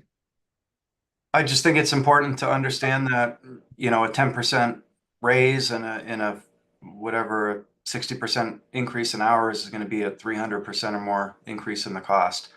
And, I think there may be other ways to achieve that, like you said, with additional staff, with an additional person. And hopefully, if you're managing other people, you don't need to work more hours than them. You make sure that they're doing what they should be doing. And there's probably other ways that we could consider this. And 25 hours seems like a half measure to me as well. If we're going to go full time, why not have the person work full time and work 40 hours a week? It's certainly a smaller increase on top of the 25 than it would be to go above the 19 and a half. It seems like it's a great idea to have additional people there and additional staff. It sounds like, from the testimony that we heard earlier, that she could probably do 20 to 25 hours a week and be able to accomplish all the work that she has to do. I don't think between 19 and a half and 20 hours is a big difference. I'm not opposed to having a full-time person on staff. I would like to see the numbers. Our job on this committee is to make sure that we're being the best stewards that we can of our tax dollars for the people of the town. And right now we've talked about overrides. We've had votes that have failed to repair bridges, and we're going to be in a tight spot in the next year. And so I'm very leery of approving additional spending without having a really bulletproof idea of where we're going to get the money. I'm not opposed to spending money. I like to know where it's going to come from. And so until we have that, my concern is that maybe it's not the best time to make such a recommendation right now until we figure out where that money's gonna come from. You have any thoughts? I agree with, Mr. Moser that I just don't think we can spend that kind of money right now. I don't see why we couldn't just increase her to the 19.5. And then when the kitchen's done and more things start coming in, if her workload looks like it might be, too much to handle, then we could talk about bringing another person in or increasing her time. But I do agree that a 300% increase is just probably not feasible right now, especially where we're wanting the townspeople to approve the kitchen. Like, let's think about what's most important right now, and not that a full-time staff isn't what's most important, but let's get the kitchen done and increase her hours to 19.5.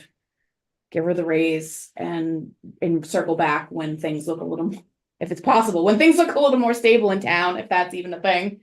But I do agree that it is important to have her be at the same hours, at least as a staff, especially if she's working for free, essentially. I don't think that's fair, but, some compensation is important. So 19.5 hours at $22 $22 an hour. $22 an hour. I mean, is that something that you think is reasonable or? I do, yeah, and I think, Would be acceptable. yeah, I think it would, and. Team kitchen. Yeah. Right, I mean, I think she came into this job with her eyes wide open, understanding, Right. the limitations, understanding the need for the kitchen to be be so. I just don't want to see you lose a good person. I don't because- either, Yeah. but Because it yeah, seems like there's turnover and. Right. Position turns over more than 2 or 3 times in 5 or 6 years. Yeah. That generally means you're not paying them, the pay and the duties do not match. And he Right. does have the right personality for the job. absolutely, yeah. Yeah, that's important too. Absolutely. Those grouchy seniors. I mean, I think it's a good place to start, and if we, I communicate that to her, this doesn't mean this is it, this is, you're Yeah. at your cap, you're never getting another, No, I think that when you, sell this, that you should say, that, each fiscal year, we're gonna try to, improve the hours, Mhm. improve the pay, or. take another look at it, like Yeah. you said, yeah. Situation. I happen to think, that the same as, Mr. Kaplis and Mr. Moser is that I think that we may be in for challenging times fiscally. Mhm. Good economies always come to an end. You have that, and, you haven't had a bad economy for a number of years, and, certainly that possibility out there. It's just the natural way of things, and, Right. okay. And just, Mr. Chair, just to add on to what you said, I think it's important as a general philosophical idea. I've been thinking about this for a while. We're limited to 2.5% increases every year on taxes. Anybody who's watched the news or anybody who's gone to the grocery store or anybody who's had to pay for anything knows that costs have been increasing by dramatically higher amounts due to inflation for the last few years. As high as 9% a couple of years ago. And the town's not immune to that. And so as costs have continued to increase faster than revenues for the town have increased, it's really put us in a tough position, even with a good economy. And so we're kind of coming to rue that right now. I would love to get to a point where we can figure out a plan to have a full-time person at the senior center. So hopefully we can work toward that. Right now, I think that this is probably the most prudent course of action to take. Like we all seem to be in agreement with the idea of trying to see how we can make this work in the future. Okay. All right, then I will entertain a motion that we recommend to the select board that the position of senior center director be increased to 19.5 hours at a rate of pay of $22 per hour. So moved. So moved. Second. Okay. Write that motion down.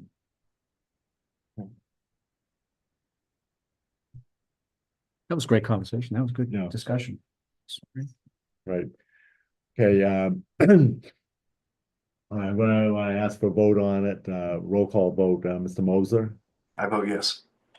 Ms. McComish, I vote yes. Mr. Kaplan. I vote yes. And I vote yes as well. Thank you. Make that recommendation. Thank you. very Thank you much. very much. Yes, Support. thank you. I thought it was Appreciate it. very constructive. Yeah, conversation. appreciate your time. Thanks so much. So. Keeping you out late at night. At 19.5 hours at 20 with. $19.5 hours at $22 an hour. That's it, okay, That's it. okay.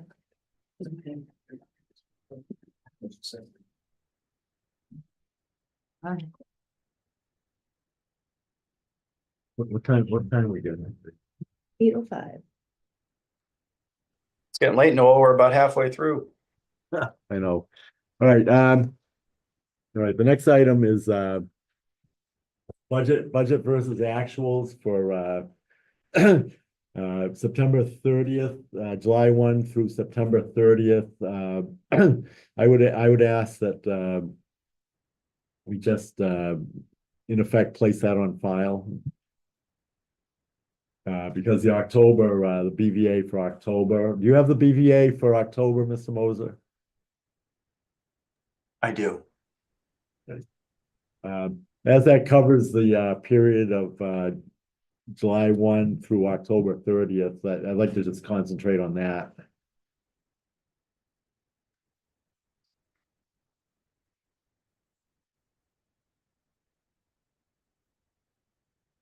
And I would I would ask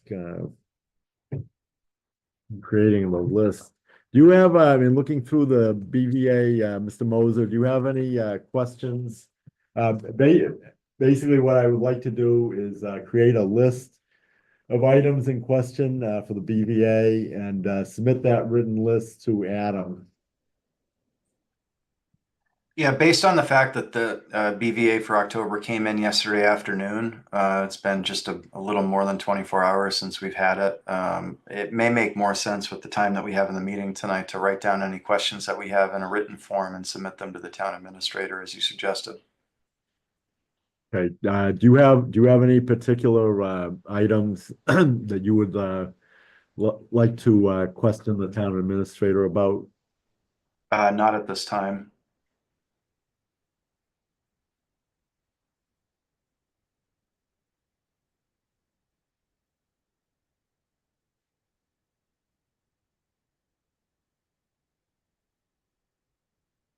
Are these posted online? The BvA is, yes, yeah.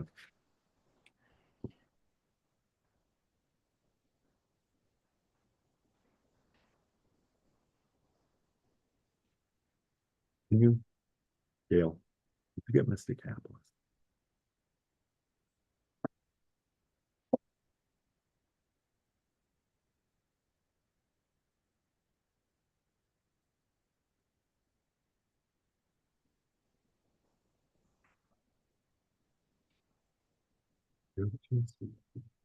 Not really, because it just came out, yesterday? Yeah, I let you.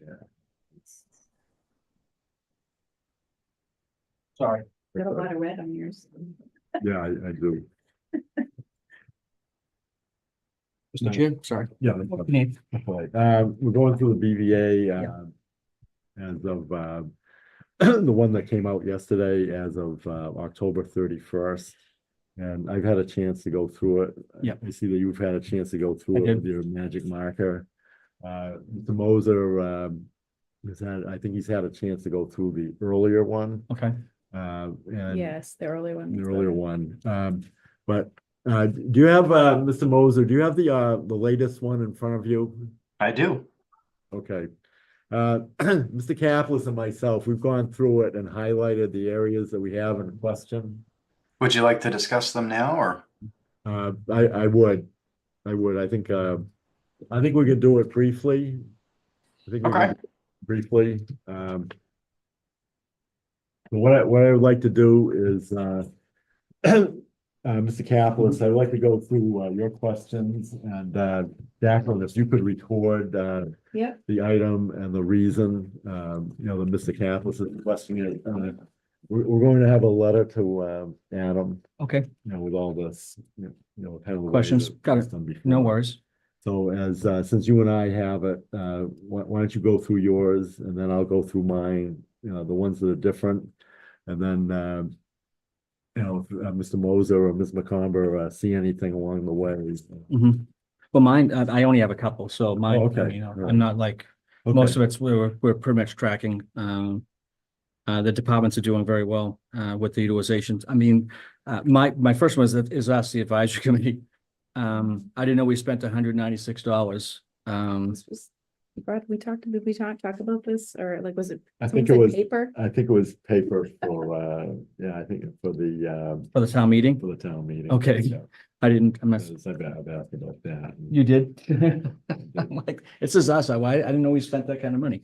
Because typically if we spend money, it's usually, even if it's out of, not the emergency fund, it's out of our operating, usually. I will say this, was, come up, the IRS fine and, also the expenses for the special town meeting. Yeah, I was, It's probably gonna eat up our entire reserve fund.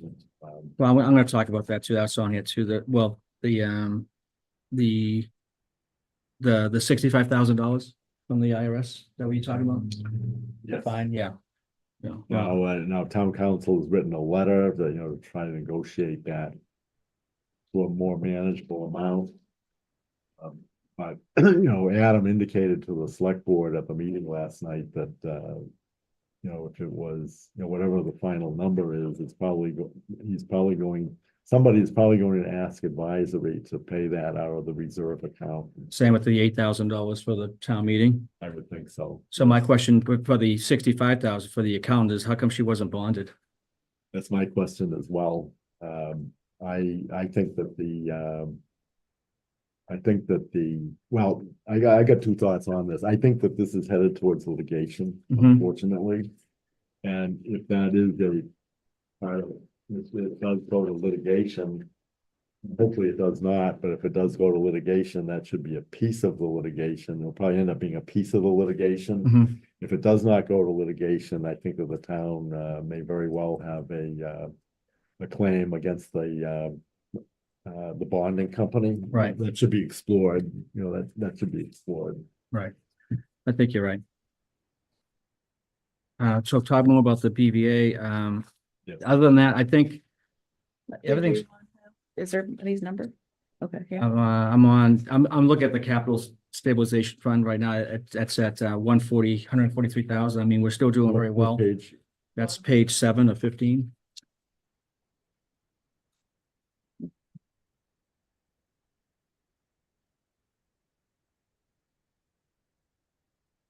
Okay, Capital. I just want to just make sure the people, General the stabilization. public is aware. Yeah, I mean, we got 143,000 there. I mean, the infrastructure stabilization's got about 100,000 in there, and the OPEB stabilization's got over 8,000 in there.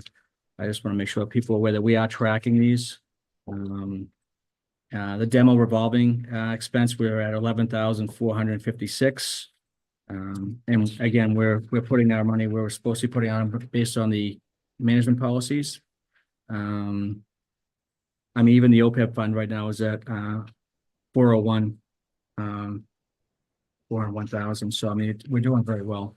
I have no other than this, the 65,000 we're going to talk about for the penalty, if that can negotiate, and also the I think unfortunately, we have to wait until the negotiation process plays itself out. right. I do think kind of like often the tax relief, the claims of, being able to cancel a lot of the debt. Right. Maybe the town will be fortunate and it'll be reduced to a de minimis amount, which would be $5,000 to $10,000, which would be. That would be great. A good outcome. Yep. But you gotta wait to see how that is, because if the IRS is unhappy with it, they might indicate $65,000 or some number in between. Well, can we just, when we do the letter to Adam, can we just make sure we ask, why wasn't the accountant bonded? I mean, because most of them should be bonded for, half a million, Was our accountant. bonded or not, yeah. Because if she was, then she would be ultimately responsible to pay that mistake. I agree. I think that should, can you add that? It's on there. Great, thank you. So it's my understanding that I'm not sure about the accountant. I think our treasurer is bonded. I don't know how that would work, if that would give us any coverage that way. I do know that in my experience as well, there's typically, especially for a first time sort of mistake, that the IRS sometimes does look favorably on people if it was an honest mistake and there's an effort to remediate it going forward. So let's hope that that's the case. Question on the BvA. At our last town meeting, we moved some money into stabilization funds and reserves. I'm not sure if that's reflected yet on this or not as well. So we may be in a slightly better position than this is reflected on this. We can get some clarification on that, but that's my assessment looking at it. There's a lag time. Yep. I did not see it reflected It was yet. It will probably be reflected in another month. Yep. So that would be my observation, that we're probably in a slightly better position than this is reflecting right now. And also, I do want to, state that I did see the letter of town council to the IRS. And I thought that they made a very strong case for this to be treated as a de minimis violation, and that that the penalty really did not match the set of circumstances. But it remains to be seen what what the IRS will do.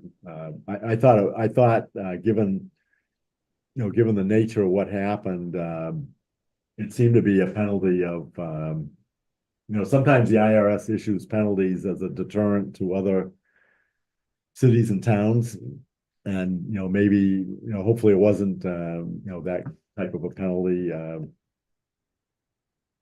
You can only hope. I thought the letter was a very strong letter. We'll see what happens. Okay, I do have a listing or items that I do have a list. Yes, so I I was kind of looking at items in terms of how old they are, and it's too bad I could have asked Jackie about this, but I see an item from the annual town meeting in 2018 for the Boynton Library Mhm. of $69,000, and it hasn't been expended. And I think it's from Community Preservation Act monies, but it just seems like 6 years is an awful long time. And this is on page 6. Maybe Mrs. Macumber can speak to that. I cannot speak to that. No, Chase it down. Yeah, Jason. 2018, I was pregnant and had a baby, so I don't even know what my name was in 2018, so.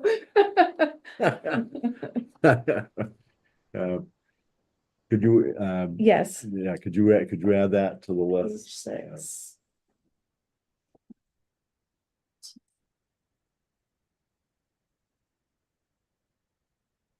And another item, this dates from 2020, but it's, the Stone Bridge. It's just a couple items up from that, and it's $49,000.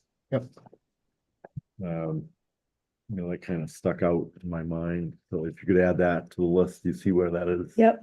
I think we've asked about those as well in the I think we past. have in the Yeah. past, yes.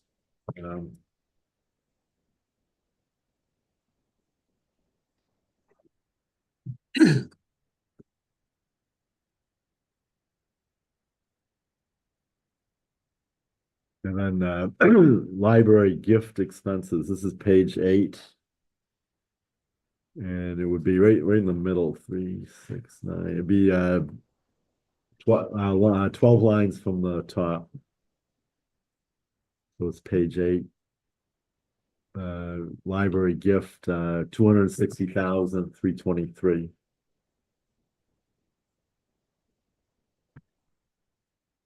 Again, it just seems like a large amount of money that's unexpended.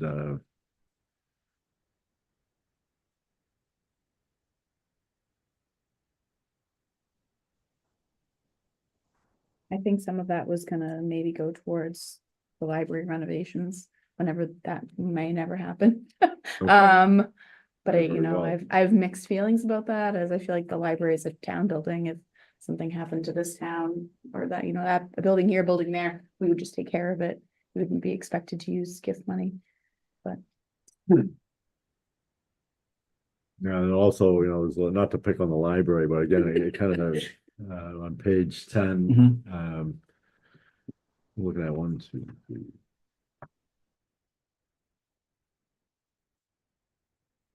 About 18 lines from the bottom, it's library grant expenses, Mhm. 131,000. I believe that was for the roof. Oh, okay, which hasn't been done yet, though. No. Okay. No, Hasn't it been done? I don't think the roof's done yet. Was done. Was it done, Yes. roof done? Yes. So I don't know what that one's for, then I'll find out. That's 100,000? I know they have a trustee, they have like a board of trustees with the library. Yeah, it's 131,000 for that, and then the other, the other library expense. I mean, when you add them both up, it's almost 400,000, so. Guess they should fix the library. Yeah. Sure should. And then, green communities, 20,000, that's page 11, What's the deal? lines 1, 2, and 3. Green communities? Yeah, Yeah, I think that's a grant. it is. Well, you get that? Yep. Okay, all right. So bossy. I know. That's all that I have.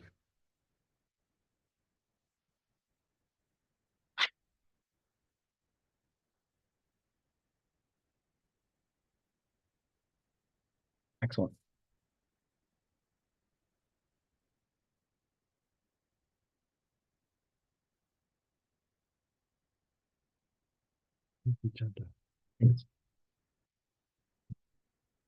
Okay, is there any further discussion on that particular item? I guess no. Also, should we vote to just file? I would just do the most current one, Yeah, you know, we need a vote to file that. well, just for the record. All right, so for the record, we're going to just just consider the BvA from July through September, reviewed. And then this list would be from the October BvA. Okay, Mr. Moser, the next item is special municipal employee. Yes, sir. Thank you, Mr. Chair. As advisory committee members, we are all offering our time and experience really for the betterment of the town, right? We're volunteers, we're not compensated for our work. And I can speak for myself, we're really trying to make a difference for the taxpayers in the town that we love. Even though we're unpaid volunteers, we're all subject to the conflict of interest law. And for those of you who may not know, that handles everybody who's involved in state, local government in Massachusetts. And under that law, we're considered municipal employees for the purpose of that law. As part of that, there's a designation called special municipal employee. And by the way, the select board in town is considered special municipal employees by law. So the special municipal employee designation would allow a little bit more flexibility for us advisory committee members to offer our expertise on town matters without penalizing advisory committee members in future opportunities to do business in municipalities. I wouldn't want any current members or future members of our board to be penalized or sort of pigeonholed in future opportunities for the volunteer work that they're doing for the benefit of the town. And I think that getting such a designation from the select board would allow for more robust discussion and really our expertise and experience to be shared more freely for the benefit of the town. So the select board can designate the advisory committee as special municipal employees by vote. After some discussion, or if there's any questions, I'd like to move that the select board consider offering special municipal employee designation to advisory committee, which again is the same benefit and designation that they already have. So I would just ask that we be treated the same. I do have two questions. Maybe you can answer this, Mr. Caplis. The first question is, in the past, was advisory ever designated as a No, special? And has it ever been discussed? nope. We always knew that, because we have to take every 2 years, we gotta take the open meeting law and then the ethics class that the state puts out every 2 years, and new hires, like we all had to take it, so. I know we're required by law to take those, but we've never been identified, like Andrew said, no. But I think that's a great idea. And my second question is, I was kind of surprised at reading the statute, because I always thought it would run towards an individual and that individuals would apply. Because I remember from years ago, attending select board meetings where this issue came up, and it always seemed to be directed at individuals. Of course, this was many years ago, and the law more than likely has changed. So I guess my question is, like, say Mr. Moser, just wants the designation for himself. And could he go to the select board and ask for that designation as a special municipal employee for himself? Or does it have to be a blanket for advisory as a board? That's a great question. I don't see why somebody would just go individually, since you can't work unilaterally, and we're bound by the open meeting law as well. So I think if you're gonna do it, it should be a blanketed designation For the for all entire members. board? That's correct. All right. Do you agree, Andrew? I do. I don't see any reason to limit it to one particular person or entity. I think that it would, again, as sort of a general idea, it would allow for a freer exchange of thoughts and ideas and that sort of thing on the advisory committee. And what we're trying to do is offer our expertise and experience and perspective on things. And I think that this designation would allow us to do that more freely without worrying about what happens in the future with regard to opportunities to work with municipalities and do business. I do think it's important that people realize who may be watching that this doesn't exempt us from the ethics laws or anything like that. That's very important that we have a strong ethical approach and maintain those. Nobody wants to get caught up with the ethics commission, but it's going to allow us to have a free conversation and be able to still maintain opportunities for us in the future. I have to be quite candid. I was surprised that the issue has never come up in the past, because we've had many professional people, like Ms. Moser on the board in the past. yeah. I'm just very surprised that it's never come up. Maybe people didn't follow the training as closely as I did. I don't know. No. He paid attention. I mean, when I came on, I was retired and I didn't care, but I'm just very surprised, just with the people I've worked with in the last 3 years, that this has never come up. Yeah, it seems like a no-brainer. So. Okay, what is the sense of the board? If I was to suggest, I would like to suggest this motion then, based on the discussion, is that a recommendation be made that the advisory board be designated as a board as special municipal employees. We're a committee. A committee? Yeah, we're a committee. We're a committee, okay, Right. advisory committee, I'm Committee. sorry. No, not you, you're on target. But it's getting late. So moved. Can you read back the language? I just want to make sure. And the advisory recommends that the advisory committee, The advisory committee recommends that the advisory committee be considered designated designated. as special municipal employees. Yeah, I would say that, maybe we could just clear it up a little bit, that the advisory committee moves that the select board vote to designate the advisory committee as special municipal employees for the purpose of the conflict of interest law. That's what he said. Well, you think on your feet. What he said. fast. Yeah, What he yeah, we'll go with what he said. said, yeah. Can you repeat that? Oh, my. I can't write this fast. It's on YouTube. We'll rewind it. No, it's Sounds like somebody had a live feed in the room earlier. So I hope Someone did. Kelsey can write this fast. Oh, The my. Is advisory, Kelsey still there? she's still there. Okay, poor Hopefully. Kelsey, poor Kelsey. At the select board. Vote to designate the advisory committee as special municipal employees for the purpose of the conflict of interest law.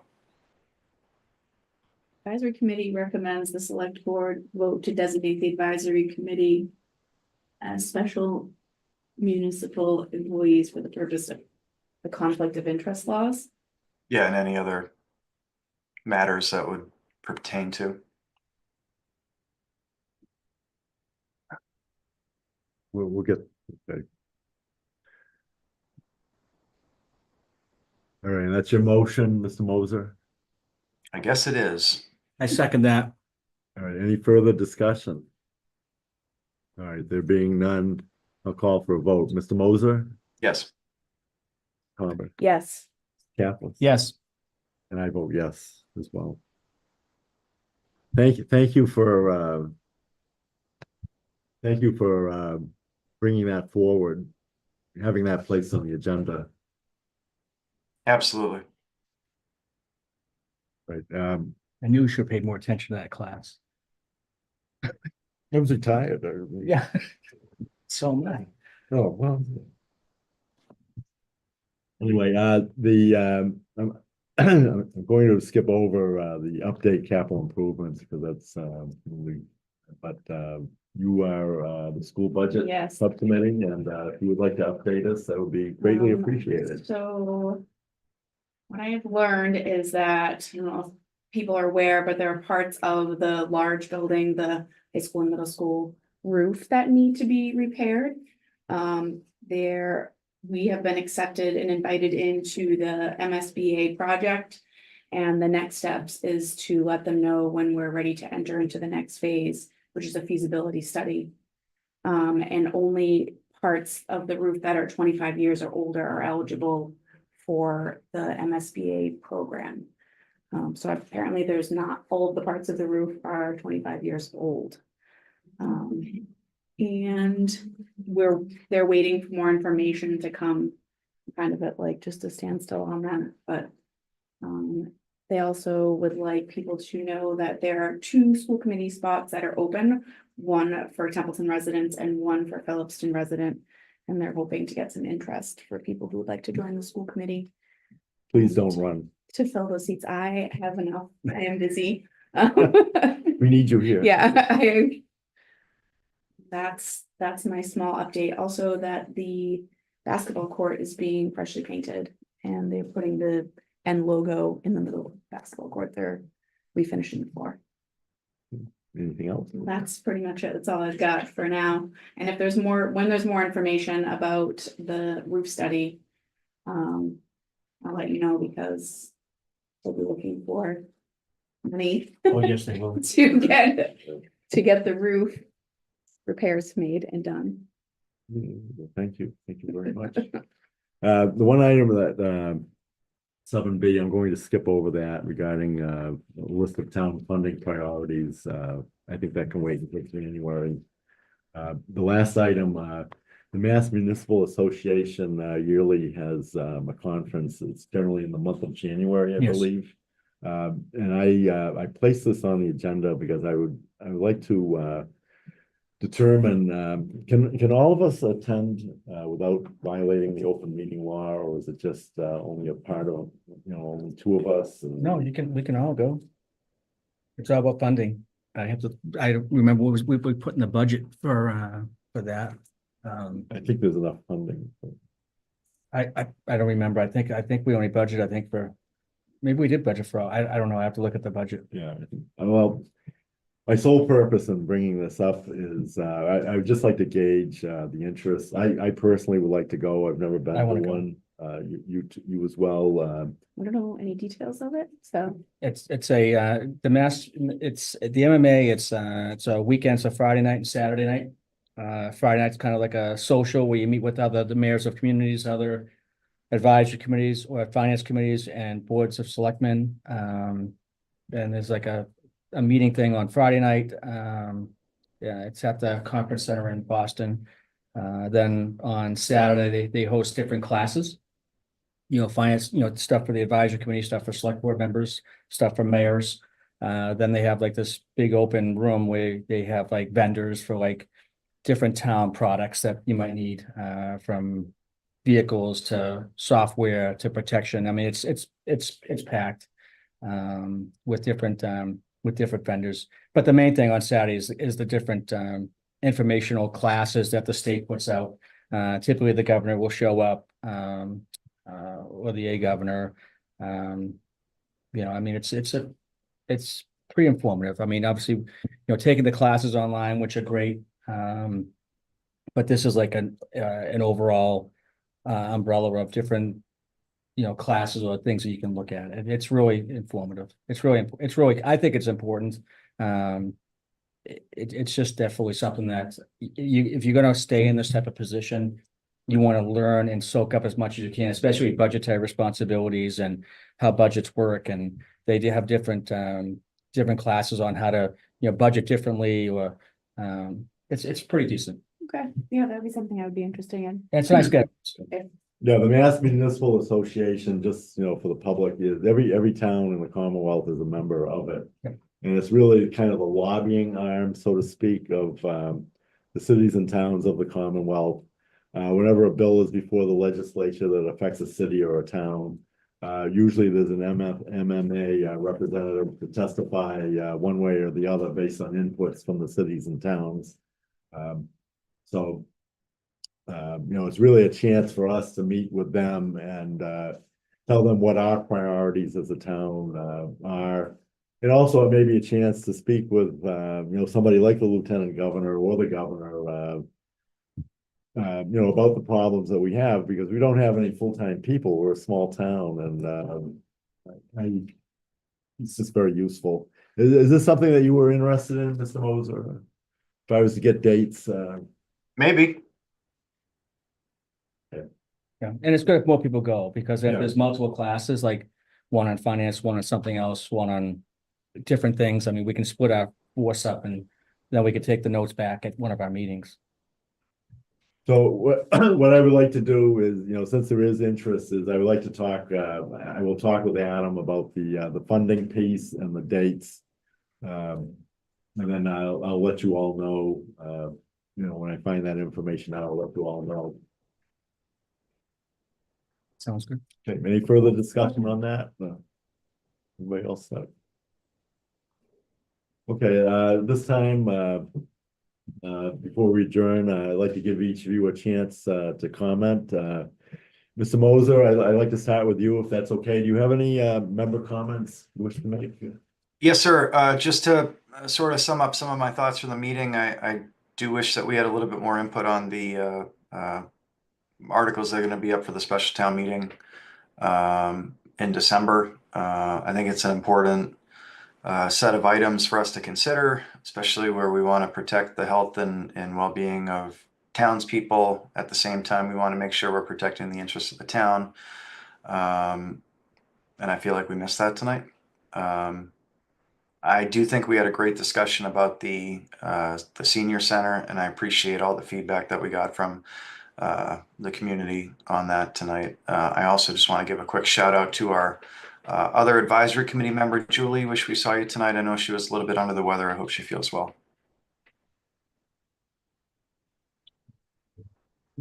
Jacqueline, do you have any comments? No, I just, I second what Andrew said about, I wish we had some more townspeople or anybody who could have informed us a little better on, especially Article 1. And I hope that the townspeople can understand the value of our senior center and the needs that we really have for this kitchen, and that we will literally lose $150,000, and that's needs to just be on the front of everyone's mind, that we cannot afford to lose that money for our kitchen and our seniors. Thank you. Mr. Campos, do you have any comments? Again, I'm going to say the same thing with Andrew and Jacqueline. They both, I mean, they're both, everybody's on target here. I do one thing, this coming Saturday, there's the Cub Scouts are holding tag and bake sale at the First Church. So if you're out and about on Saturday, please stop by and check that out. Want to clean out your house? Oh, you want to clean out your house, bring That's some more stuff back? Absolutely. Clean all your toys. Come on, bring them in.